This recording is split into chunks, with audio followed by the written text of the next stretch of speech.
హోషేయ కూడా ఆయన భార్యను ఎంతో ప్రేమించిండు. ప్రతిరోజు ఆమెతో కూర్చొని ప్రార్థన చేసేవాడేమో, ప్రవక్త కదా, ప్రార్థన చేస్తుండేనేమో. కానీ నెక్స్ట్ డేనే ఆమె వెళ్ళిపోతుండే.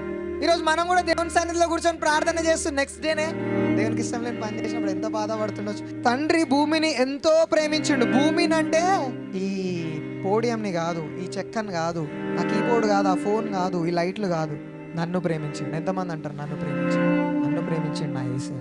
నన్ను ప్రేమించిండు కాబట్టి ఆయనకున్న ఒక్కగానో ఒక కుమారుణ్ణి అంట నా కోసం ఇచ్చిండు. ఈరోజు దేవుడు మిమ్మల్ని ఎంతగానో ప్రేమిస్తున్నాడు.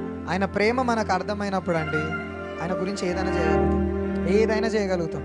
అది ఏదైనా పర్లేదు. దేవుని ప్రేమ ఒక్కసారి మనం రుచి చూసి, అందుకే దేవుని వాక్యం అంటుంది రుచి చూచి ఎరుగు యెహోవా ఎంత ఉత్తముడు. రుచి చూడాలి దేవుని. మనం రుచి చూడనన్ని రోజులు దేవుని గురించి మనకు తెలియదు. పోతాం, చర్చిలకు పోతాం, అన్ని దగ్గరలకు పోతాం, వాక్యాలు వింటాం. ఎన్ని వాక్యాలు విన్నా ఏమున్నా కూడా పర్సనల్గా రుచి చూడకపోతే దేవుని ఎరగలేము. మనం పర్సనల్గా మనం రుచి చూడాలి. దేవుడు ఎంత గొప్పోడో, ఎంత ఘనమైనోడో, ఎంత ప్రేమిస్తున్నాడో.